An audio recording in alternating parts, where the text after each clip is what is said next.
दोनों ही सही। 1969 में इन्होंने नैतिक विकास सिद्धांत दिया था, उसके बाद इसमें 84 और 85 में संशोधन हो गया था। ये उससे भी ज्यादा इंपॉर्टेंट है क्योंकि इस पे बहुत प्रश्न आए, 200 प्लस प्रश्न अकेले इस पे आए। अभी भी जो आपकी ग्रेड फर्स्ट के पेपर हुए हैं उसमें प्रश्न इसी पे आए हैं, 2 प्रश्न जो भी आए हैं।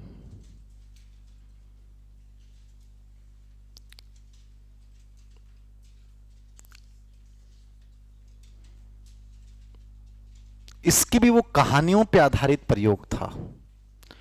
इसने 10 से 16 वर्ष के बच्चों पे अध्ययन किया है। कितने वर्ष के बच्चों पे? 10 से 16 वर्ष। और एक वर्ड यूज किया है इसने, 2 वर्ड यूज किए हैं। एक तो नैतिक तर्कना यूज किया है कि ये जो है वो नैतिक व्यवहार पैदा करती है, और एक जो कहानी उसने बताई थी वो नैतिक दुविधा की बताई थी, मोरल डिलीमिना।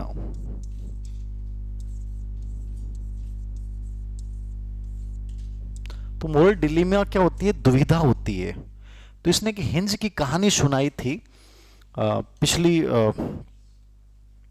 21 वाली शायद भर्ती या 20 वाली भर्ती, उसमें प्रश्न भी आया था।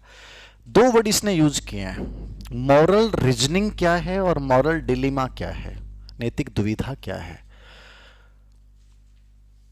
ये कहता है मॉरल रीजनिंग या तर्कना का मतलब ये होता है कि जब आप कोई चीज के ऊपर निष्कर्ष निकालते हो कि यार ये चीज सही है गलत है, वहां से आपका नैतिक व्यवहार डेवलप होता है। समझ गए? तो नैतिक व्यवहार की उत्पत्ति कहां से मानता है? नैतिक तर्कना से।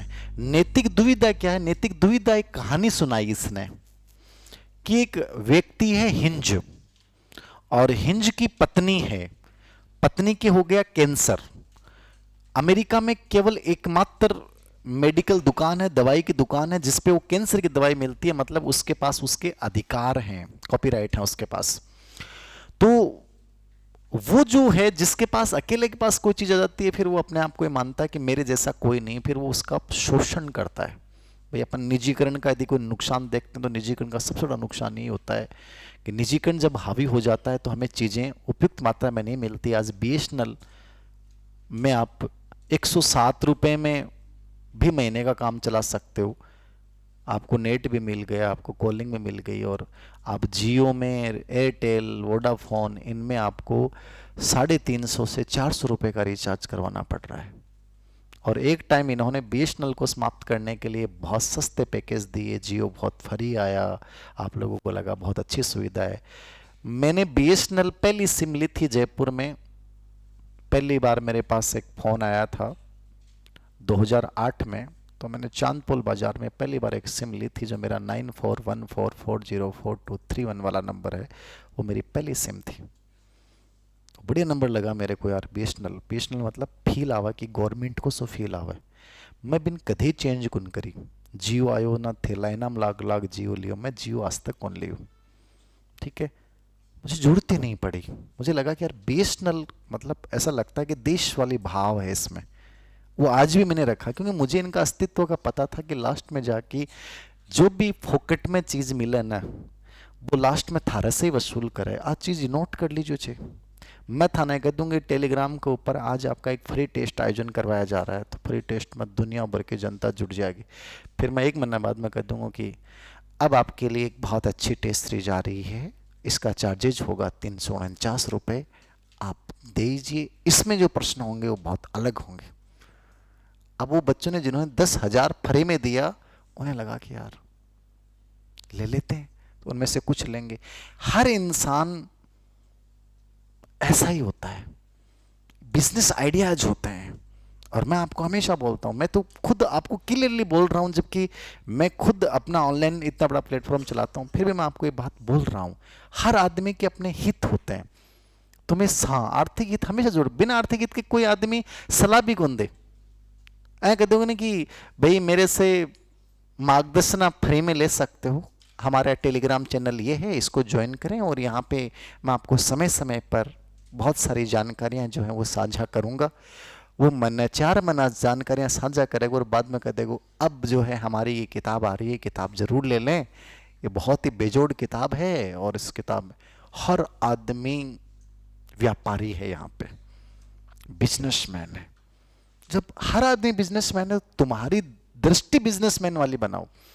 तुम्हें कहाँ क्या चीजें बेटर लग सकती हैं, कहाँ फायदा, वहां तुम्हें सिलेक्टिव बनना पड़ेगा, वरना तो तुम वही है, मर जाओगे।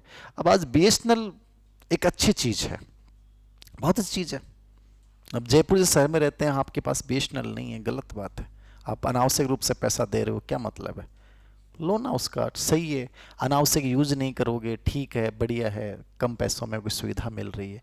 मेरा कहने का तात्पर्य यहाँ पे एक ही चीज है कि जब जिस चीज का आपके पास एकमात्र अधिकार होता है, उसके बाद क्या होता है, उसका यूज, बुरा यूज होता है। ये तो एक बड़ी चीज आ रही है, शायद स्टार लाइट वाली जो चीज आ रही है वो क्रांति ला देगी, क्योंकि अमेरिका में जो एलन मस्क है, ये बड़ा गजब का आदमी है, और इसके साथ भारतीय लोगों ने किया है। उसने कहा कि यार ये नियंत्रण क्यों हो कंपनियों का इंटरनेट पे, इंटरनेट तो सबका है, चाहे अंदर खाई में बैठे डालो, चाहे खाई के ऊपर बैठे डालो, कुआ के अंदर चल जाए, जो नेट था 24 घंटा मिलसी और फ्री मिलसी, ये उसकी योजना है एलन मस्क की। बड़ा क्रांतिकारी आदमी है। वो शुरू हो गया तो इनका वजूद थोड़ा कम होगा, नहीं तो ये मान लो कि भयंकर शोषण हो रहा है कि आप महीने के 500 रुपये 400 रुपये सब खर्च कर रहे हो और देने पड़ रहे हैं आपको। और स्थिति ये है कि अपन रह नहीं सकते कि यार करवाना ही पड़ेगा रिचार्ज, बिना तो पार ही कौन पड़ा अपने। और हैं, हाँ वही तो कर रहा हूँ ना, 2 GB जब तक आप खर्च नहीं करोगे तो थाने भी तो यहाँ फील को नहीं आवा, थाने में बुरो बुरो फील आवा कि आज तो एक 500 GB खर्च हो रहा है यार, 500 MB खर्च हो रहा है, आज तो 1.5 GB तो बच रहे, इन तो सल्टावा रात ने चाहे फोकट की मूवी देखनी पड़े, कटे भी देखते हो। तो उस हिंज का उस मेडिकल स्टोर वाले के पास गया कि भाई साहब मेरी लुगाई बीमार भी, क्या कैंसर, अरे मेरे एकमात्र लुगाई, खैर लुगाई एकमात्र ही हुए, ठीक है, देखो बोलना को तरीक हो बेचारा को, तो एक लिए मन दवाई चाहिए, तो बोले दवाई दे दे थान, एक काम करो $2000 है, वह चुपचाप देते थे, और आज दवाई ले जाओ और आज दवाई तुरंत असर कर सी। वो बोले कि $2000 ही, $2000 ही कौन सा माकन, मैं कर्जो लेके आया हूं और कर्जा से मन $1000 मिला। कितना मिला रे? $1000। बात दवाई कितने डॉलर की ही? $200 की। कितने डॉलर की? 200 की। लेकिन आग लो कीमत कितो ले रहे हो? 2000। दवाई 200 की ही। इंटरनेट कंपनियां को चार्ज जो सुविधा है ना, वो आके खर्चो जो आ रहे हो ना, वो जो थारे से 350 ले रहे हैं, बम आपको खर्चो आ रहे है $22.10। लेकिन वो कितो ले रहे हैं वो थान समझ में आ रही है चीज़, समझ आ रही है? तो ये एक चीज होती है एक बार। अब $200 का रुपए कितने ले रहा है? $2000। दवाई $200 की है रियल लागत जो उसकी है, लेकिन उसके पास एकमात्र अधिकार है तो उसका यूज कर रहा है। वो कितना डॉलर लेके गए? 1000। कर्जो लेके गए बेचारो, अठन बठन लिया और बोलो कि साहब मैं 1000 लिया थे, आ दवाई दे दो, और जे मेरी लुगाई सही हो सिर में खूब मेहनत करशूँ, बाकी जगह थारा पिसा बचसे न वैसे वापस का वापस थाने वापस से दे की जाशू मैं ना। वो दवाई वालों बोलो ना भाई जी, अब बात चाल को नहीं, 2000 को मतलब है $2000। मैंने 1999 भी कौन चाहिए, कितनी कौन चाहिए? 99 भी कौन दूं मैं, तो $2000 जमा करवाने पे ही आपको दवाई दूंगा। वो बोलो बहुत रोयो, बोलो मेरी लुगाई मर जाएगी, भाई जी करो दया करो, थारो आजीवना भारी रहशो, थारा पर्चा छपवा देशो और ब कर देशो वो कर दे थे जे डायलॉग बोलो बे, ऐसा डायलॉग बोले अब जितना डायलॉग बोलना बे बोल दिया, लेकिन अगला को दिल पसीजो को नहीं।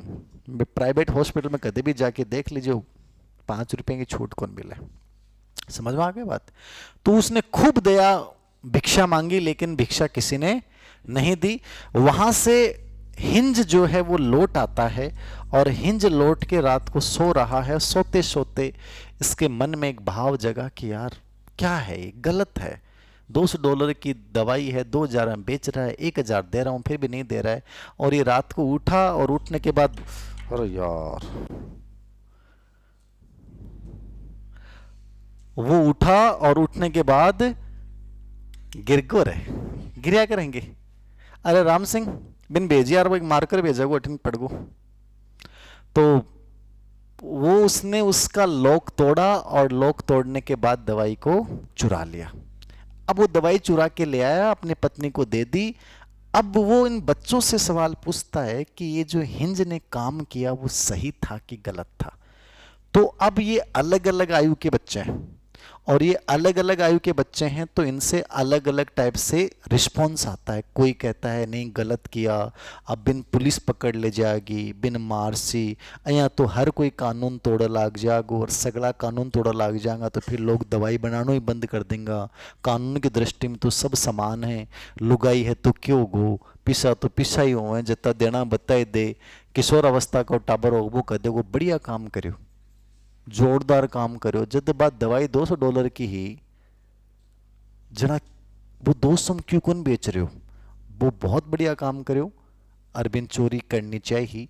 एक किशोर अवस्था का जो बच्चा है वो विचार देगा। इस हिसाब से अलग अलग बच्चों ने अलग अलग विचार दिया और इसके आधार पे इसने नैतिक विकास की टोटल 6 अवस्थाएं बताई। कितनी अवस्थाएं बताई? वो 6 अवस्थाओं के नाम, उनका अर्थ वो आपको समझना है।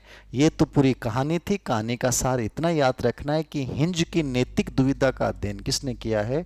कोहलरबर्ग ने। लिखो देवियों,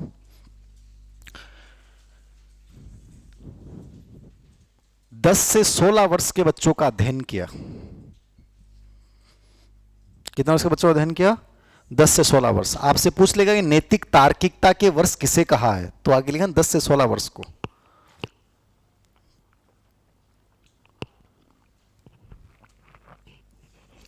नैतिक तार्किकता का वर्ष किसे कहा जाता है? 10 से 16 वर्ष को।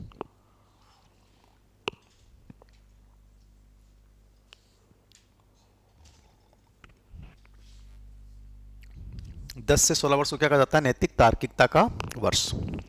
प्रयोग कितने वर्ष के बच्चों पे किया? 10 से 16 वर्ष। और ये जो इसने कहानी बताई वो क्या थी? नैतिक दुविधा। तो लिखो, हिंज की नैतिक दुविधा का अध्ययन किया।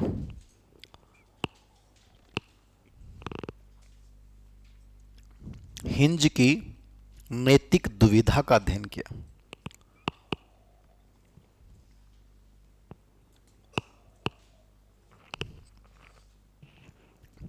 हिंज की नैतिक दुविधा का अध्ययन किया किसने?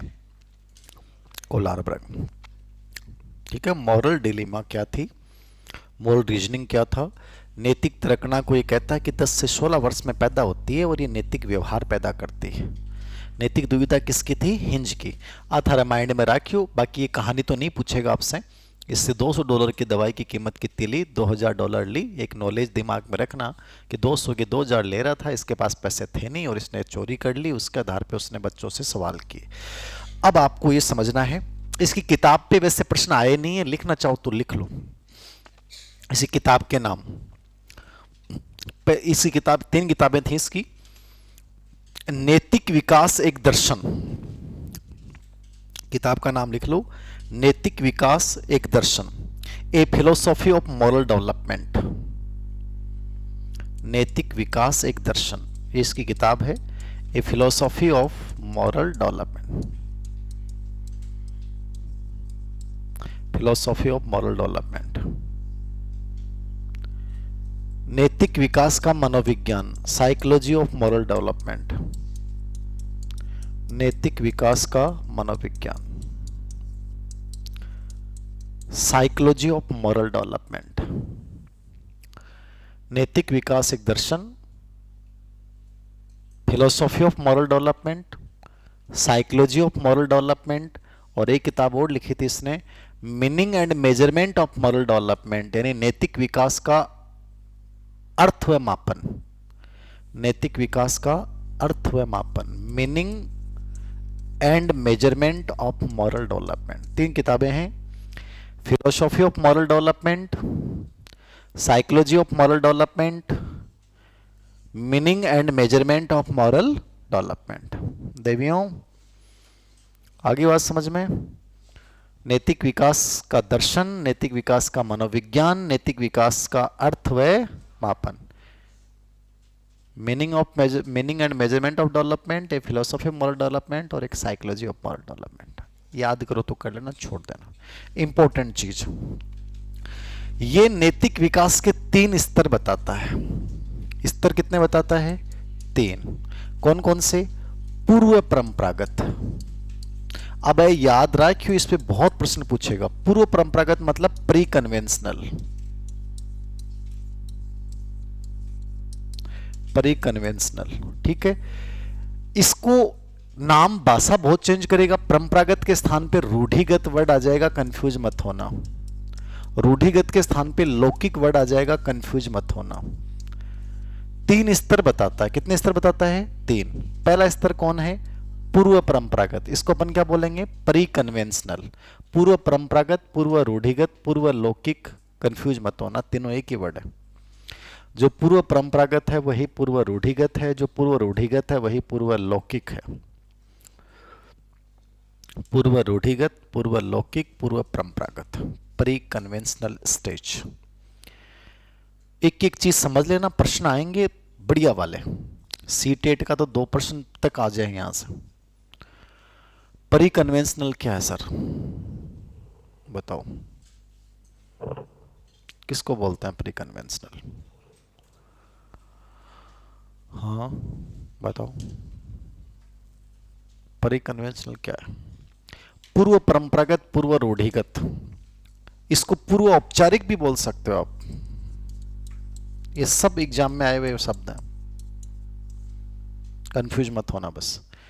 ये कहता है कि इसका जो समय होता है वो होता है 4 से 10 वर्ष। कितना समय होता है इसका? 4 से 10 वर्ष। किसका होता है ये? पूर्व परंपरागत। ध्यान देना क्या क्या बोल रहा हूं मैं। आपसे पूछेगा कि नैतिक विकास के कितने स्तर बताइए, तो आप कहोगे 3 स्तर। पूर्व परंपरागत, परंपरागत और उत्तर परंपरागत, पोस्ट कन्वेंशनल स्टेज, ठीक है। प्रत्येक स्तर के अंतर्गत 2-2 अवस्थाएं बताई, तो टोटल अवस्थाएं कितनी होगी? 6 अवस्थाएं होगी। कौन सी अवस्था किस स्तर के अंतर्गत है? एक तो ये प्रश्न बहुत बार आता है, जैसे इस बार जो प्रश्न आया था वो ये आया था। सीटेट के पेपर देखोगे तो वहां लेवल का प्रश्न आता है। उदाहरण देके पूछेगा कि ये कोलार वर्ग या कोहलर वर्ग के किस नैतिक विकास के अवस्था की विशेषता है, या किस अवस्था में बच्चा ऐसा नैतिक व्यवहार करता है, तो समझ में आना चाहिए। बड़ा इंपॉर्टेंट थ्योरी है, कुछ नहीं है, नाम से क्लियर हो जाएगा। एक तो नाम याद रखना, कार्यकाल कितना बताया? 4 से 10 वर्ष। ये जो स्टेज होती है यहां बच्चा नैतिक रूप से निरपेक्ष होता है। ये मानता है कि वो नैतिकता को बाह्य दबाव के रूप में स्वीकार करता है, उसकी खुद की कोई नैतिकता वैसे होती नहीं है। तो इसने इस अवस्था के अंतर्गत 2 अवस्थाएं बताई। कितनी अवस्थाएं बताई हैं? 2। लिखो इसके अंतर्गत, आप एक लाइन लिखो। यहां बालक नैतिकता को बाह्य मानक, यहां बालक नैतिकता को बाह्य मानक, बाह्य एक्सटर्नल फैक्टर, यहां नैतिकता को बालक बाह्य मानक, दबाव व परिणाम के आधार पर, परिणाम के आधार पर नैतिकता का पालन करता है। परिणाम के आधार पर नैतिकता का पालन करता है।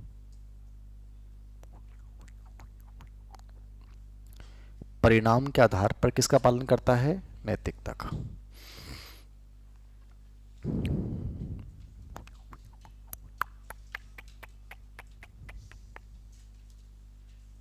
अभी के अंतर्गत 2 अवस्थाएं देवियों, व्यवस्था भी पढ़नी पड़ से तो हाथा न कर लाग जाओ थे तो 2 मिनट में ही 2 अवस्थाएं। पहली अवस्था लिखो, आज्ञा व दंड की अवस्था, ओबीडियंस एंड पनिशमेंट स्टेज। आका अर्थ समझ लीजिए दोनों का। और दूसरी अवस्था है सहायक उद्देश्य, या इसको यांत्रिक सापेक्ष उद्देश्य भी बोल सकते हैं।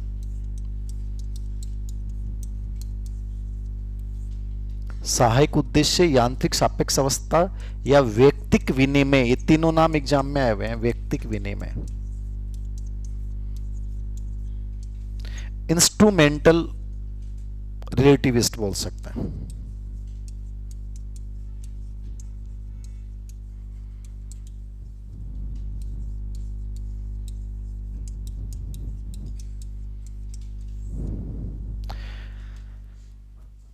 पूर्व परंपरागत में दो अवस्थाएं आएंगी। पहली है आज्ञा व दंड। आज्ञा को मतलब होगो ओबीडियंस, दंड को मतलब होगो पनिशमेंट।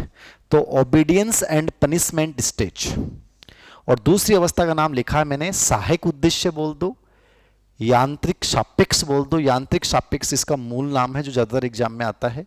व्यक्तिक विनिमय अवस्था बोल दो, इंग्लिश में लिखो तो लिख लेना इंस्ट्रूमेंटल रिलेटिविस्ट। इंस्ट्रूमेंटल रिलेटिविस्ट। ए दोनों अवस्थाएं अन समझ लीजिए थे,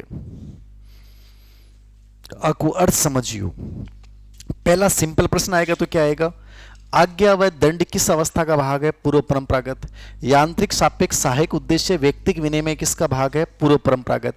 अब पर्सन की भाषा थोड़ी और अच्छी आए तो आपको इनको समझ डिफरेंस करना पड़ेगा। आज्ञा व दंड क्या है, देखो शुरुआत में टब्बर हुआ ना 4 से 6 साल के बीच में, जब वो कोई भी नैतिकता को पालन ये आधार पर करेगा कि यदि मैं नहीं करूंगा तो मेरी धुलाई करी जा सके। क्या करी जा सके, बिकी मम्मी पापा कह देंगे बेटा नाना जी घर आ रहे हैं, नाना जी घर आते हैं बाका पग छू लीजिए, जे पग नहीं छुयो ना तो घंटे भर बाद में तेरी बात धुलाई करी जाएगी कि तू याद रखे, वो तेरी नानी याद नहीं आ जाता, मन बता दीजिए। अभी टाबर ने बेरोए कि जे नाना का पग नहीं छुआ तो नानी याद आवेगी बाद में। तो बेटर यही है कि जय नाना जी आए भी को मंदिर में ही को नहीं है कि पग छोड़ा को, लेकिन वो जोरा मर्दी बेचारो सिर नीचा करे और वो जाके पगाम पड़ जा। समझ रहे हो, डर पैदा करोगे टाबर में कि टिंगर कूट गिरूंगे, देख लीजिए भी कूटना के डर से। बाकी छोटे टाबर ने 1% ही पसंद को नहीं आवे कि वो पगाम जाके पड़े, मैंने बुरो फील आवे। अब जहाँ थाना होगा तो थाना समझ में आ गई कि पग छूना का 2 फायदा हुआ। पग छूने से एक तो आप झुकते हो तो आप में विनम्रता डेवलप होती है, और दूसरा पग छुए आपने किसी से तो अपने अगले वाले की पॉजिटिव वाइब्स ले ली, ठीक है ना। आशीर्वाद कभी भी लिया हुआ कहीं ना कहीं किसी न किसी रूप में आपके जीवन में काम आता है। इसलिए अपन जब मौको पड़े तो झुक जानो चेर, आगलो एक वर्ड तो बोले ही खुश रहो भाई, कुछ भी बोलो अंदर से पॉजिटिव वेदी तो भी से अब समझदार लोग तो ही खूब, लेकिन शेष अवस्था टापन नहीं से मतलब को नहीं हो के मिले और के कौन मिले। बिन लगे यार वो बकवास सिस्टम है, कोई भी और भी जाके पगाम पड़ जाओ के सिस्टम है, मैंने तो गंदो लगे। लेकिन मैंने बेरो के जो नहीं पढ़ा ना है तो बाद में अपन मम्मी के पगाम पढ़ना पड़ेगा। तो भी सब बढ़िया है कि पहले ही आपने तो जो भी आवा भी कहे जोरा मर्दी धोख दा खा खू की फॉर्मेलिटी करके और फ्री हो जाओ। तो यहां जो नैतिकता का पालन करेगा ना वो किस भय से करेगा, दंड के भय से, आज्ञा के भय से करेगा। तो यहां एक छोटी सी लाइन आप समझ सकते हो, जिसकी लाठी उसकी भैंस।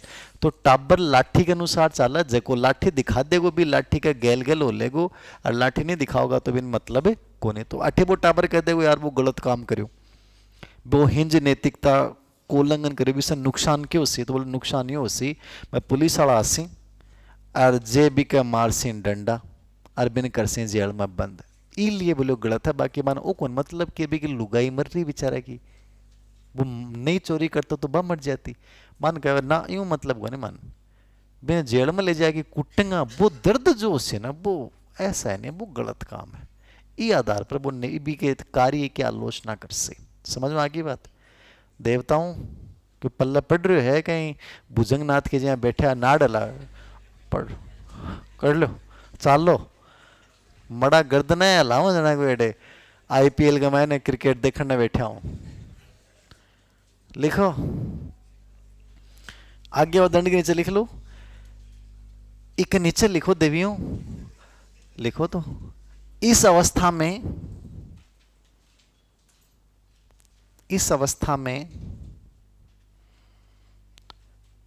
वह आज्ञा के भय से और दंड से बचने के लिए, आज्ञा के भय से वह दंड से बचने के लिए, इस अवस्था में आज्ञा के भय से और दंड से बचने के लिए नैतिकता का पालन करता है। आज्ञा के भय से और दंड से बचने के लिए नैतिकता क्या करता है, पालन करता है। उदाहरण आएगा, मैं फिर कह रहा हूं कोई किताब आपका प्रश्न सही नहीं कर सकती यदि आपको ये समझ में नहीं आई बात कितने ही रट्टे मार लेना, कितना ही कंटेंट पढ़ लेना, समझ बनाओ आज्ञा दंड को मतलब क्या है। कैसा भी एग्जाम्पल बना देगा आपको समझना पड़ेगा कि वो आज्ञा दंड से रिलेवेंट है, इसका बेसिक अर्थ समझ में आ गया तो। जिसकी लाठी उसकी भैंस, लिख लो, जिसकी लाठी उसकी भैंस, मतलब वो परिणाम को देखकर नैतिकता का पालन करता है। जिसकी लाठी उसकी भैंस, जिसकी लाठी उसकी भैंस। कोई दिक्कत किसी बच्चे को? नहीं, बहुत अच्छे बच्चे हो आप।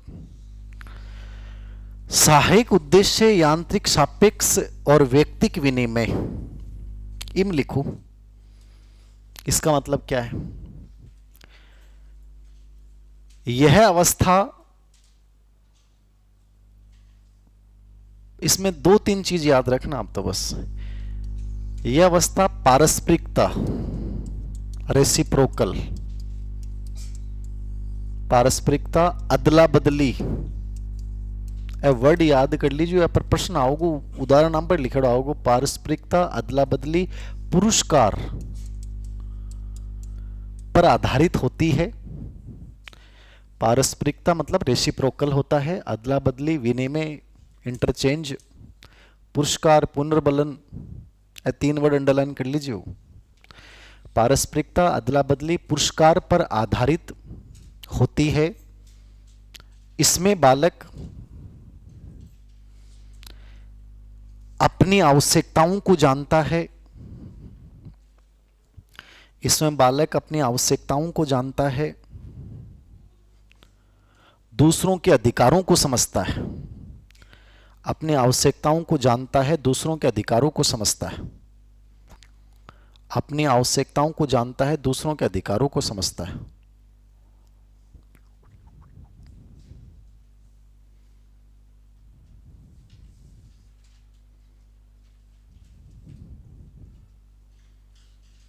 आवश्यकताओं को जानता है, दूसरों के अधिकारों को समझता है, और क्या लिखा? एक चीज और लिखना है इसमें, ये हर पर्सन कहीं से भी किसी भी शब्द से पूछ लेगा, बस आप ये तीन वर्ड एक तो माइंड में रखना। अदला बदली वाला सबसे मोस्ट इंपॉर्टेंट वर्ड है। पारस्परिकता है, यार तुम मेरे साथ करो मैं तुम्हारे साथ करूंगा। तो ये क्या करता है कि यहां नैतिकता की जो व्याख्या करता है ना, वो अपने हित के अनुसार करता है। मेरे इतने फायदे उसी जब तुम मैं करसूं, नहीं तो मैं नहीं करूं। जैसे वो एक डायलॉग अपन बोलते हैं, तुम यदि मुझे हानि पहुंचाओगे तो मैं भी तुम्हें हानि पहुंचाऊंगा, तुम मुझे मारोगे तो मैं भी तुझे मारूंगा। तो टाबर ये अवस्था में हुआ तो बैंक की बात करेगो कि एक कि ना तू मेरे सिर पर खुजली कर दे थोड़ी सी, मैं तेरा मंगरा पर कमर पर कर देशू। मतलब मैंने बदला में कुछ ना कुछ है, तू मैं तेरो सामान तो ला देशू, लेकिन मैं ना अभी मैंने पिस्सा बचेगा ना 5 रुपया, बाकी मैं टॉफी खा के आऊँ, जना मैं तन बात चीज ला के दूं। तो इस हिसाब से आपा जो कराना बा पारस्परिकता अदला बदली है। मार चाचा जी है ना भाई, चाचा जी बोलता कि लो छोरा भाई थोड़ा प्राइवेट स्कूल में पढ़ाता ना बड़ा भाई, कहता ले मेरा पग दबा दे। अम्मा कहता तो पग तो दबा दूँ, रुपया 2 लूँगा, ठीक है ना। तो नब्बे कहता तो दबा तो 2 रुपये ले लीजिए, ठीक है ना। तो मैं जदी दबा तो जद मन के मिलता 2 रुपया। अदला बदली वाला सिस्टम और सीधो सो बात ही हुआ, अठे टाबर आवाना वो सोचा मैं क्यों दबाऊँ, पहला तो वो नैतिकता में दबावा दे दे रहे, ठीक है। फिर वो परेशान हो जाए, यार क्या दबावागा, पूरे दिन दबावो करो, ठीक है ना। तो फिर बिन लालच है, जना बड़ा बूढ़िया हुए शाणा हुए कदें 1 रुपये दे दूंगा 2 रुपये दे दूंगा ना, आपन लगे 2 रुपये मिल रहे हैं यार अभी बढ़िया ही, ठीक है ना। तो 2 रुपया का चक्कर में 3 रुपया का चक्कर में आप चीज करबो करा बिम बाहरी दृष्टिकोण से तो बा होगी नैतिकता, लेकिन भी के बीच में फायदों की को गो आपनो भी होगो, आग लगो फायदो ही होगा, आग लगा पग दबगा आपनो फायदो होगा, आपने 2 रुपया आगा। यह अवस्था कौन सी हो है? पारस्परिकता या अदला बदली। लिख लो। नैतिकता की व्याख्या अपने हित के अनुसार करता है, नैतिकता की व्याख्या अपने हित के अनुसार करेगा, नैतिकता की व्याख्या अपने हित के अनुसार करेगा। गाँव के मान लुगाई बैठे रहे, देखियो एक नीचे बैठाए रखे, बिक सिर में खाज खोरबो करे, एक बिक ऊपर बैठे रहे, बाप बिक खोजबो करे, ठीक है ना। आपको सिस्टम बढ़िया हुआ है। हम बहुत जोरदार हूँ, ये चीज लुगाएंगे माने बहुत जोरदार हूँ। तू मेरे खोड़ दे मैं तेरे खोड़ दूं, क्योंकि आदमी के तो खोड़ने वाला सिस्टम रहेगा बेचारा के, ठीक है। 5-10 साल बाद तो उड़ जाए ना, मैं समस्या खत्म, ठीक है। और पहले भी आके कौन ने अरे लड़की होना के बहुत रहे है ना, सही कह रहे हो, के रहे था रहते के खोरबो करो ये पूरे दिन सिर में जुआ रहेगा क्या? अच्छा कौन से बोल रहे हो पीछे? काडी तो थारी भी मतलब है ना बढ़िया है बेटा, लगे रहो, बढ़िया है सिस्टम। जुआ कार्ड की भी ठीक है मामलो, ठीक है। क्या लिखा लिखो, जुआ कौन लिखनी है, मैं लिखा रहे हैं वो लिखो। तुम यदि मुझे हानि पहुंचाओगे, तुम मुझे हानि पहुंचाओगे,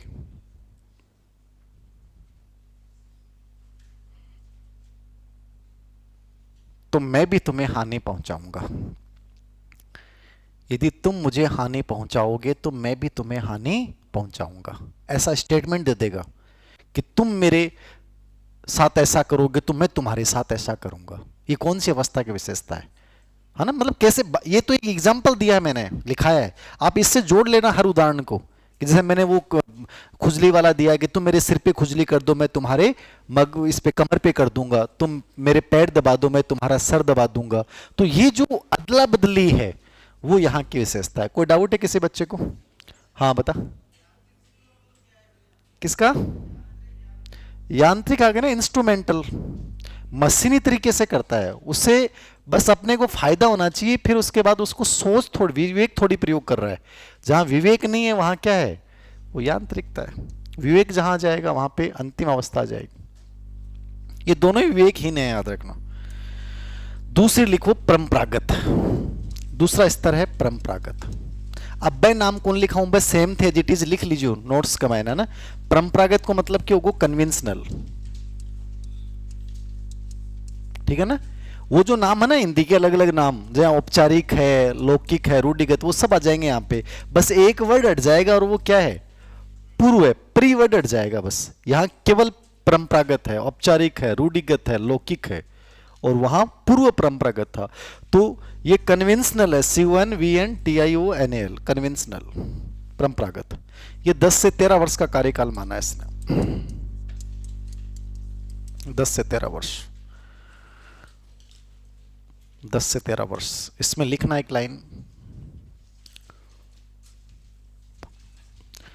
बालक की नैतिकता, बालक की नैतिकता बड़े तथा समाज के बनाए गए नियमों पर आधारित होती है। बालक की नैतिकता बड़े तथा समाज के बनाए गए नियमों पर आधारित होती है। बड़े तथा समाज के बनाए गए नियमों पे आधारित होती है।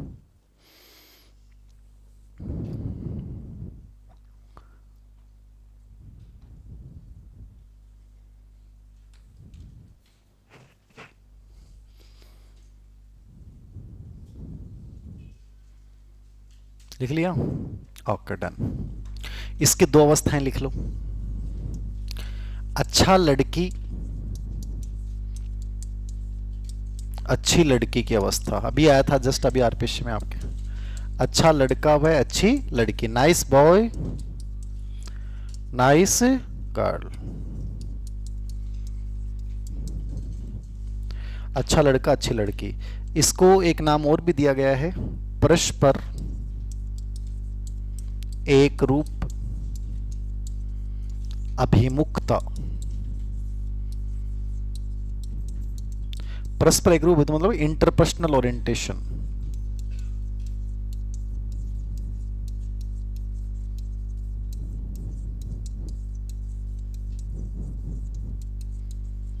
इंटरपर्सनल ओरिएंटेशन भी बोलते हैं। मेन नाम यही है, अच्छा लड़का अच्छी लड़की, नाइस बॉय नाइस गर्ल। दूसरी है सामाजिक व्यवस्था के प्रति, सामाजिक व्यवस्था के प्रति सम्मान की अवस्था।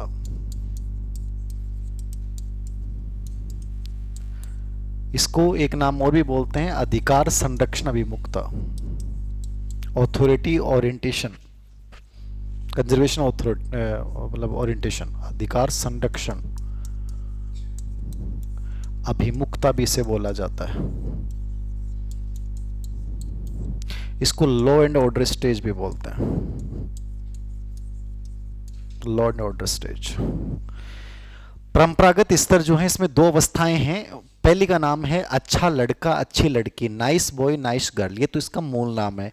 एक नाम एक्स्ट्रा में लिखा रहा हूं क्योंकि सीटेट में ये आया हुआ है इसलिए मैंने इसको ऐड किया है। परस्पर एकरूप अभिमुखता, इंटरपर्सनल ओरिएंटेशन, इंटरपर्सनल ओरिएंटेशन। दूसरी व्यवस्था है सामाजिक व्यवस्था के प्रति सम्मान की अवस्था, रेस्पेक्ट की अवस्था। इसको अधिकार संरक्षण अभिमुखता भी बोलते हैं। अभिमुखता का मतलब होता है ओरिएंटेशन, ठीक है। अधिकार का मतलब हो गया अथॉरिटी, संरक्षण का मतलब हो गया कंजर्वेशन। और इसको लॉ एंड ऑर्डर स्टेज भी कहा जाता है, कानून व्यवस्था की अवस्था, लॉ एंड ऑर्डर स्टेज भी से कहा जाता है। सामाजिक व्यवस्था के प्रति सम्मान की अवस्था बोल दो, अधिकार संरक्षण अभिमुखता बोल दो, अथॉरिटी कंजर्वेशन ओरिएंटेशन बोल दो, लॉ एंड ऑर्डर स्टेज बोल दो। पहली वाली को नाइस बॉय नाइस गर्ल समझ लेना इसमें।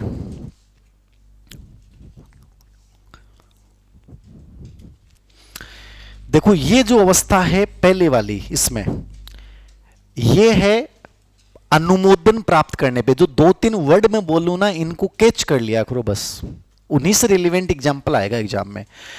वह अवस्था जहां बच्चा अनुमोदन, अनुमोदन जानते हो अप्रूवल, अनुमोदन मतलब क्या होता है अप्रूवल। अपन सब जिंदगी में ऐसा करना चाहते हैं कि लोग मेरी प्रशंसा करें, लोग मेरी बड़ाई करें। मेरे मन में भी यही इच्छा रहे कि मैं थाने तो बढ़िया पढ़ाऊं कि थे बड़ाई करो मेरी कि यार धीर सिंह सर बहुत बढ़िया पढ़ाऊंगा, ठीक है ना। तो अब मेरे मन में भी इच्छा है और थारे मन में इच्छा है कि मैं इतनी पढ़ाई करा कि मारो सिलेक्शन हो जाए, फिर धीर सिंह सर कन मैं पेन लेने के लिए आऊँ तो भाई मारी प्रशंसा करें कि वो मेरे पर्सनल बैच को टाबर हो और वो क्लास के मायने अतो सिंसियर हो। मैं जो बात बोलतो बन बहुत ध्यान सुनतो, अरबी को परिणाम है कि आज ही के रैंक आई। थारे मन में भी इच्छा है, इच्छा ही है, बाकी बाकी तो क्या है क्या नहीं थे जानो।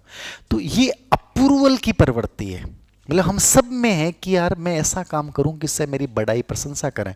तो यहां जो बच्चा नैतिकता का पालन करेगा ना, वो किस लिए करेगा, अनुमोदन प्राप्त करने के लिए, प्रशंसा प्राप्त करने के लिए कि मैं यदि सही काम करूंगी तो मेरे पापा बोलेंगे देख कितनी बढ़िया लड़की है, मेरी मम्मी बोलेगी देख कितना बढ़िया लड़को है, बहुत ही चोखो लड़को आपने, तो बहुत ही काम करे, बहुत ही नैतिकता को पालन करे। तो वो अच्छा कहलाने के चक्कर में नैतिकता का पालन करता है, अनुमोदन प्राप्त करने की नैतिकता का पालन करता है। इसलिए इसको नैतिकता की गोल्डन अवस्था बोलते हैं। क्या बोलते हैं, गोल्डन। केवल पुरुष का प्रशंसा प्राप्त करना नहीं तो पालेंगे, इसलिए गोल्डन अवस्था, सुनहरी अवस्था से कहा जाता है, लिख लो। इस अवस्था में बच्चा अनुमोदन प्राप्त करने, अनुमोदन मतलब क्या हुआ है अप्रूवल। अनुमोदन जो वर्ड हुआ ना बिना फक के बोला देवियों, अप्रूवल बोला, अप्रूवल। और आज के चक्कर है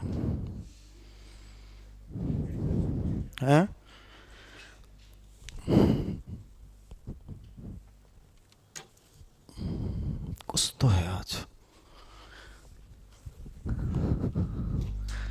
अनुमोदन मतलब क्या है अप्रूवल, मतलब प्रशंसा प्राप्त करना की इच्छा।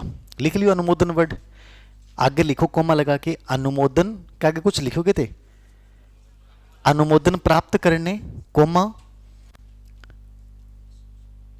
पारस्परिक संबंधों के लिए, पारस्परिक संबंधों के लिए, पारस्परिक संबंध जानोगे। अरे मैं नैतिकता को पालन करती हूँ तो मेरी मम्मी मेरे से बहुत खुश रहसी, बहुत बढ़िया तरीके से बात करसी, मेरे पापा को नाम बढ़िया रहसी कि देखो आपको कितो बढ़िया टाबर है, बहुत ही संस्कारी टाबर है रे, बहुत संस्कारी।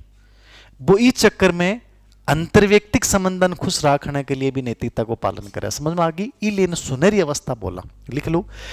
अनुमोदन प्राप्त करने व अंतर्व्यक्तिक संबंधों की खातिर नैतिकता का पालन करता है, अंतर्व्यक्तिक संबंधों की खातिर नैतिकता का पालन करता है।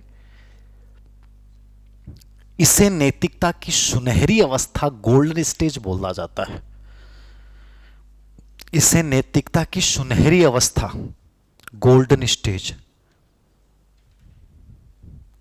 इसे नैतिकता क्या बोलते हैं, सुनहरी अवस्था गोल्डन स्टेज। इसे नैतिकता की सुनहरी अवस्था कहा जाता है।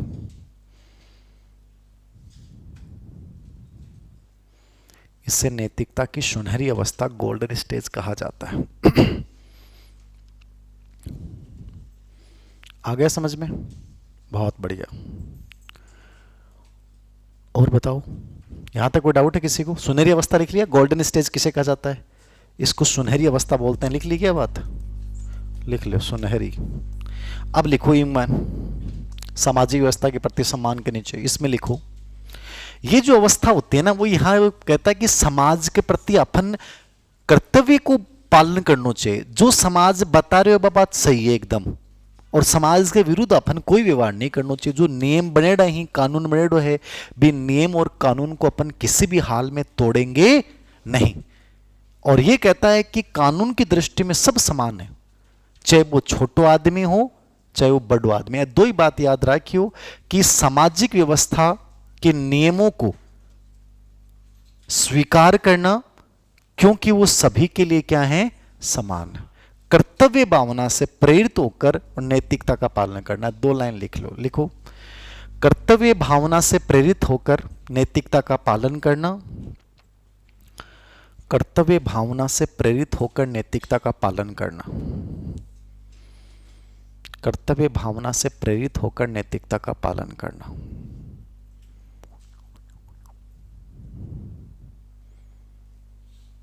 और क्या लिखो? कानून की दृष्टि में सभी समान होते हैं। कानून की दृष्टि में सभी समान होते हैं, कोई विशेष नहीं होता। कानून की दृष्टि में सभी समान होते हैं।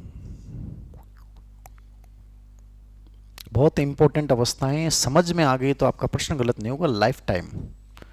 बस इसके वर्ड्स को पकड़ना है आपको कि मैं क्या बोल रहा हूं और मैं क्या कहना चाह रहा हूं। नहीं तो चाहे कितना ही पढ़ लो, कोई मतलब को नहीं। समझ में आना चाहिए कि वो कहना क्या चाह रहे हो, को मतलब क्या है।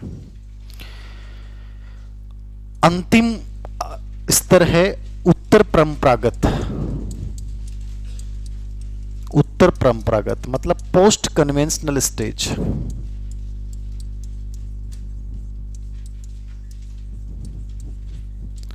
पोस्ट कन्वेंशनल स्टेज ये 13 वर्ष से 18 वर्ष बताया है इसने।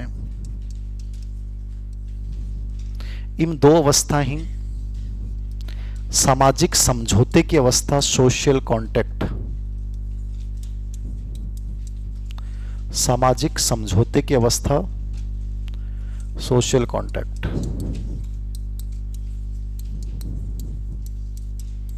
12 से 16 वर्ष।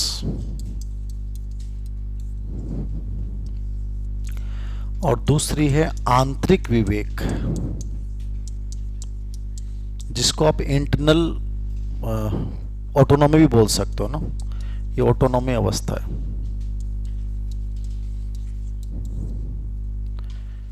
इसको यूनिवर्सल सार्वभौमिक नैतिक सिद्धांत भी बोलते हैं। ग्रेड फर्स्ट में 2 प्रश्न आए इस बार, 2-3 पेपर देखे मैंने, तीनों में 2 प्रश्न आ गए। सार्वभौमिक नैतिक सिद्धांत, ये प्रश्न भी आपके ग्रेड फर्स्ट में था। सार्वभौमिक नैतिक सिद्धांत अवस्था किसे कहा जाता है? सामाजिक समझौता मतलब सोशल कॉन्टैक्ट है 12 से 16 वर्ष। और आंतरिक विवेक है सार्वभौमिक नैतिक अवस्था भी बोलते हैं, इसको ऑटोनॉमी अवस्था भी बोलते हैं। इसका कार्यकाल 17 से 19 वर्ष, 17 से 19, 18, ये 18 नहीं है 19 वर्ष है यहाँ पे। 13 से 19 वर्ष में 17 से 19 आंतरिक विवेक किशोर अवस्था है। सामाजिक समझौता सोशल कॉन्टैक्ट 12 से 16 वर्ष, आंतरिक विवेक ऑटोनॉमी है 17 से 19। सार्वभौमिक नैतिक सिद्धांत भी इसे कहा जाता है।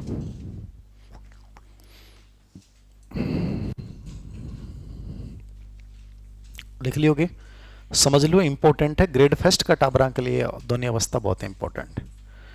सामाजिक समझौता सोशल कॉन्टैक्ट, यहां सिंपल सी बात याद रखना, पूर्व किशोर अवस्था है। तो वो यहां भी कहता है कि नैतिकता को व्यक्तिगत अधिकारों के आधार पर मापना चाहिए।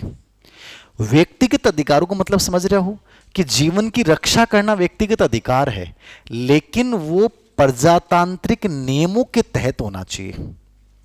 समझ रहे हो आप? भाई जीवन को बचाना नैतिक अधिकार, व्यक्तिगत अधिकार है, लेकिन व्यक्तिगत अधिकारों की भी बात की जानी चाहिए, लेकिन व्यक्तिगत अधिकार किसके अधीन होने चाहिए? प्रजातांत्रिक नियमों के तहत। यहां वो ये कहता है कि बहुसंख्यक लोगों की बातों को स्वीकार किया जाए। अधिकतर लोग क्या कहते हैं वो बात सही है और उनकी बात को मान लिया जाए, चाहे वो आपके दृष्टिकोण से क्या हो, गलत ही क्यों ना हो। तो बहुसंख्यक की बात पे ज्यादा बल देता है। यहां नैतिकता में तार्किकता आनी प्रारंभ हो जाती है। क्या हो जाती है? तार्किकता। प्रश्न बाकी इसके ऊपर वैसे कोई प्रश्न अंदर से आया नहीं है, बट फिर भी याद रखना, यहां बच्चा अनुबंध कर लेता है कि समाज के साथ चलने में मेरा क्या है, फायदा है। ये बात हो जाता है, यहां पे लिख लो। मानव अधिकार या व्यक्तिगत अधिकारों को, मानव अधिकार व व्यक्तिगत अधिकारों को प्रजातांत्रिक आधार पे, मानव अधिकार या व्यक्तिगत अधिकारों को प्रजातांत्रिक आधार पर, प्रजातांत्रिक आधार पे मानना, आधार पर मानना, प्रजातांत्रिक आधार पे मानना, बहुसंख्यक की इच्छा को महत्व देना, बहुसंख्यक की इच्छा को महत्व देना, मतलब अधिकतर लोग क्या कहते हैं वो ज्यादा सही है। बहुसंख्यक की इच्छा को महत्व देना, आम सहमति व तार्किकता पे बल देना। आम सहमति, बहुसंख्यक की इच्छा पे, मतलब अधिकतर लोग क्या कह रहे हैं, बात सही बात है। अल्पसंख्यक की इच्छा के बजाय की इच्छा पर बल देना है, बहुसंख्यक की इच्छा पे बल। दूसरा, आम सहमति की चीजों को लेकर आम सहमति बनाई जाओ, दोनों का फायदा हुआ है, व्यक्तिगत अधिकारों की भी रक्षा हो जा और समाज की बात भी रह जा। इन बोला था आम सहमति। और नैतिकता की बात करे, तार्किकता की बात करे है, तार्किकता ने भी देखी जा, लॉजिकल भी होना चाहिए वो चीज। ये तो है। ये इस पे प्रश्न नहीं आते, प्रश्न आते हैं इस पे। जितने भी एग्जाम्पल आएंगे वो इस पे आएंगे। ये वो अवस्था है जहां बच्चा अपने नियम बनाता है और वो चीज समाज और कानून के खिलाफ ही क्यों नहीं हो, वो कहेगा कि ये चीज सही है तो सही है और इसका रीजन ये है। जब हम अपने विवेक के आधार पर नैतिक नियम बनाते हैं, उसके आधार पर नैतिकता का पालन करते हैं, इसको अपन सार्वभौमिक नैतिक सिद्धांत, यूनिवर्सल मॉरल थ्योरीज बोलते हैं। कि यार जो सही है वो सही है और गलत है तो वो गलत है, चाहे वो समाज के खिलाफ ही क्यों नहीं हो। यहां वो कहेगा कि वो गलत नहीं है क्योंकि उसकी पत्नी की जान बचानी जरूरी, चलो ठीक है, लेकिन वो दवाई $200 की दवाई के 5,000 रुपए तो दे रहा था बेचारा, $1,000 तो फिर क्यों नहीं गलत, तो वो गलत कहां हुआ बताओ।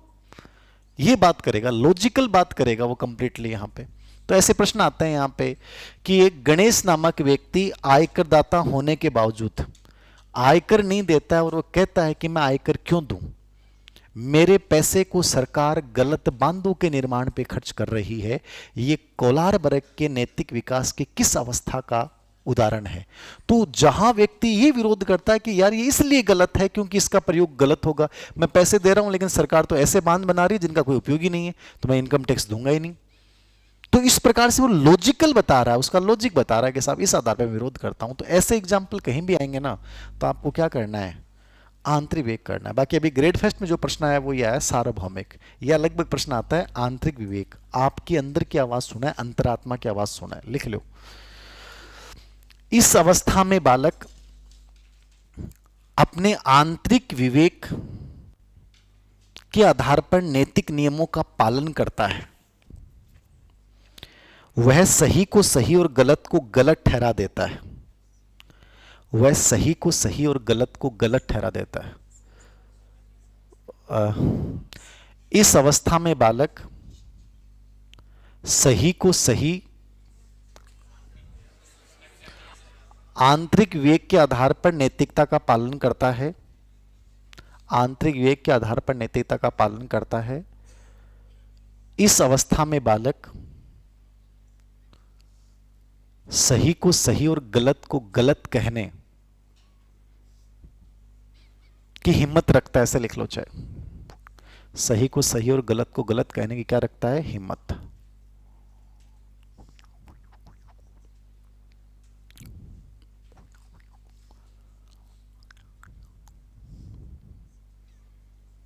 गलत करने क्या रखता है? हिम्मत रखता है। कोई डाउट है किसी को? बताएं यस या नो। यस या नो बोलिए। नहीं, पक्का? डन। ओके।